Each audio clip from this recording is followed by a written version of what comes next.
परम श्रद्धेय श्री स्वामी राम सुखदास जी महाराज की श्रीमद्भगवद गीता पर टीका का अध्याय 3 कर्मयोग।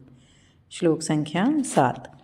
चौथे श्लोक में भगवान ने कर्मयोग और सांख्य योग दोनों की दृष्टि से कर्मों का त्याग अनावश्यक बताया है। फिर 5वें श्लोक में कहा है कि कोई भी मनुष्य किसी भी अवस्था में क्षण मात्र भी कर्म किए बिना नहीं रह सकता। 6ठे श्लोक में हठपूर्वक इंद्रियों की क्रियाओं को रोककर अपने को क्रिया रहित मान लेने वाले का आचरण मिथ्या बताया है। इससे सिद्ध हुआ कि कर्मों का स्वरूप से त्याग कर देने मात्र से उनका वास्तविक त्याग नहीं होता। अतः आगे के श्लोक में भगवान वास्तविक त्याग की पहचान बताते हैं। ओम श्री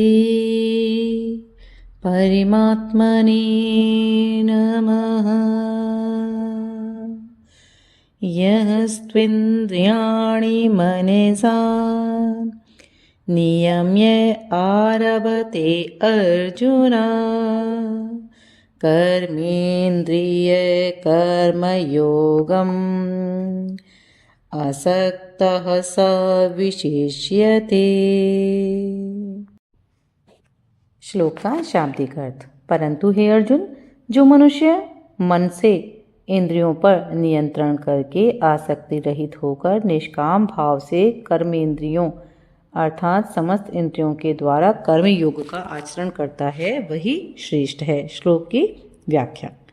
तू अर्थात यहाँ अनासक्त होकर कर्म करने वाले को मिथ्याचारी की अपेक्षा ही नहीं प्रत्युत सांख्य योगी की अपेक्षा भी श्रेष्ठ बताने की दृष्टि से तू पद दिया गया है। अर्जुना अर्थात अर्जुन शब्द का अर्थ होता है स्वच्छ। यहाँ भगवान ने अर्जुना संबोधन का प्रयोग करके यह भाव दिखलाया है कि तुम निर्मल अंतःकरण से युक्त हो, अतः तुम्हारे अंतःकरण में कर्तव्य कर्म विषयक यह संदेह कैसे, अर्थात यह संदेह तुम्हारे में स्थिर नहीं रह सकता। यस्त्विन्द्रियाणि मनसा नियम्य अर्थात यहाँ मनसा पद संपूर्ण अंतःकरण मन, बुद्धि, चित्त और अहंकार का वाचक है और इंद्रियाणी पद 6ठे श्लोक में आए कर्मेंद्रियाणी पद की तरह ही 10 इंद्रियों का वाचक है। मन से इंद्रियों को वश में करने का तात्पर्य है कि विवेकवती बुद्धि के द्वारा मन और इंद्रियों से स्वयं का कोई संबंध नहीं है, ऐसा अनुभव करना है। मन से इंद्रियों का नियमन करने पर इंद्रियों का अपना स्वतंत्र आग्रह नहीं रहता, अर्थात उनको जहाँ लगाना चाहें वहीं वे लग जाती हैं और जहाँ से उनको हटाना चाहें वहीं से वे हट जाती हैं। इंद्रियां वश में तभी होती हैं जब इनके साथ ममता का सर्वथा अभाव हो जाता है।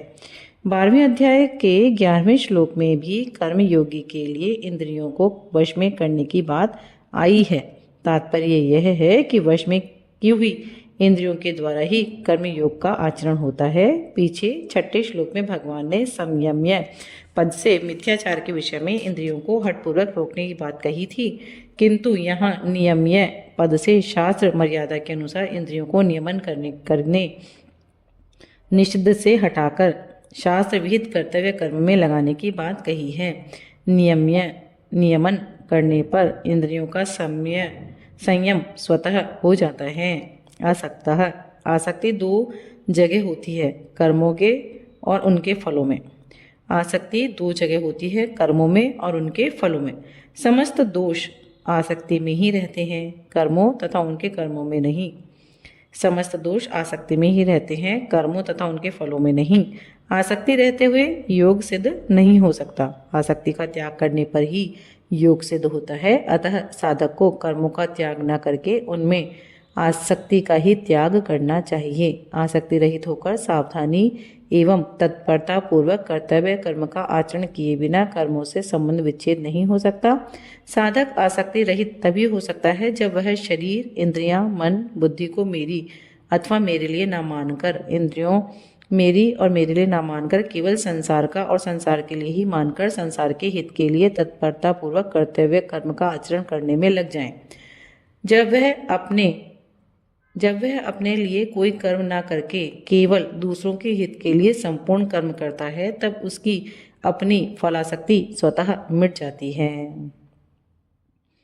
कर्मेंद्रियों से होने वाली साधारण क्रियाओं से लेकर चिंतन तथा समाधि तक की समस्त क्रियाओं का हमारे स्वरूप के साथ कुछ भी संबंध नहीं है, परंतु स्वरूप से अनासक्त होते हुए भी यह जीवात्मा स्वयं आसक्ति करके संसार से अपना संबंध जोड़ लेता है। कर्मयोगी की वास्तविक महिमा आसक्ति रहित होने में ही है। कर्मों से प्राप्त होने वाले किसी भी फल को न चाहना अर्थात उससे सर्वथा असंग हो जाना ही आसक्ति रहित होना है। साधारण मनुष्य तो अपनी कामना की सिद्धि के लिए ही किसी कार्य में प्रवृत्त होता है, परंतु साधक आसक्ति के त्याग का उद्देश्य लेकर ही किसी भी कार्य में प्रवृत्त होता है। ऐसे साधक को ही यहाँ आसक्तः कहा गया है। जब ज्ञान योगी और कर्मयोगी दोनों ही फलेच्छा और आसक्ति का त्याग करते हैं, तब ज्ञान योग की अपेक्षा कर्मयोग अधिक सुगम सिद्ध होता है, कारण कि कर्मयोगी को फिर किसी अन्य साधन की आवश्यकता नहीं रहती, जबकि ज्ञान योगी को देह अभिमान और क्रिया पदार्थों की आसक्ति मिटाने के लिए कर्मयोग की आवश्यकता रहती है। कर्मयोग में आसक्ति का त्याग मुख्य है, जिससे कर्मयोगी को समबुद्धि की प्राप्ति हो जाती है। इसलिए भगवान कहते हैं कि कर्मों का त्याग करने की आवश्यकता नहीं है, प्रत्युत आसक्ति रहित होकर कर्म करने की आवश्यकता है। कर्मों का त्याग करना चाहिए या नहीं, यह देखना वस्तुतः गीता का सिद्धांत ही नहीं है। गीता के अनुसार कर्मों में आसक्ति ही त्याज्य है। कर्मयोग में कर्म सदा दूसरों के हित के लिए होता है और योग अपने लिए होता है। अर्जुन कर्म को अपने लिए मानते हैं, इसलिए उन्हें युद्धपूर्वक कर्तव्य कर्म घोर दिख रहे हैं। इस पर भगवान यह स्पष्ट करते हैं कि आसक्ति ही घोर होती है, कर्म नहीं। जैसे इसी श्लोक के प्रथम चरण में इंद्रियाणी पद का तात्पर्य 10 इंद्रियों से है, ऐसे ही यहाँ कर्मेंद्रियां पदों से 10 इंद्रियों का वाचक समझना चाहिए। अगर कर्मेंद्रियां पद से हाथ, पैर, वाणी आदि को ही लिया जाए तो देखे, सुने और मन से विचार किए बिना कर्म कैसे होंगे। अतः यहाँ सभी करणों और अंतःकरण और बहिकरण को भी कर्मेंद्रियां माना गया है, क्योंकि इन सब से ही कर्म होते हैं। जब कर्म अपने लिए ना करके दूसरों के हित के लिए किया जाता है, तब वह कर्मयोग कहलाता है। अपने लिए कर्म करने से अपना संबंध कर्म तथा कर्मफल के साथ हो जाता है, और अपने लिए कर्म ना करके दूसरों के लिए कर्म करने से कर्म तथा कर्मफल का संबंध दूसरों के साथ तथा परमात्मा का संबंध अपने साथ हो जाता है, जो कि सदा से है। इस प्रकार देश, काल, परिस्थिति आदि के अनुसार प्राप्त कर्तव्य कर्म को निस्वार्थ भाव से करना कर्मयोग का आरंभ है। कर्मयोगी साधक 2 तरह के होते हैं। पहला, जिनके भीतर कर्म करने का वेग, आसक्ति, रुचि तो है, पर अपना कल्याण करने की इच्छा मुख्य है। ऐसे साधक के लिए नए नए कर्म आरंभ करने की जरूरत नहीं है, उसके लिए केवल प्राप्त परिस्थिति का सदुपयोग करने की जरूरत है। दूसरा, जिसके भीतर अपना कल्याण करने की इच्छा मुख्य नहीं है और संसार की सेवा करने में, उसे सुख पहुंचाने में तथा समाज का सुधार करने में अधिक रुचि है, जिससे उसके मन में आता है कि अमुक अमुक काम किए जाएं तो बहुतों की सेवा हो सकती है, समाज का सुधार हो सकता है आदि। ऐसे साधक अगर नए नए कर्मों का आरंभ कर भी दे तो कोई हर्ज नहीं है। हाँ, नए कर्मों का आरंभ केवल कर्म करने की आसक्ति मिटाने के लिए ही किया जाना चाहिए। गीता में भगवान अर्जुन के लिए प्राप्त परिस्थिति का सदुपयोग करने के लिए कहता है, क्योंकि अर्जुन में अपने कल्याण की इच्छा मुख्य थी।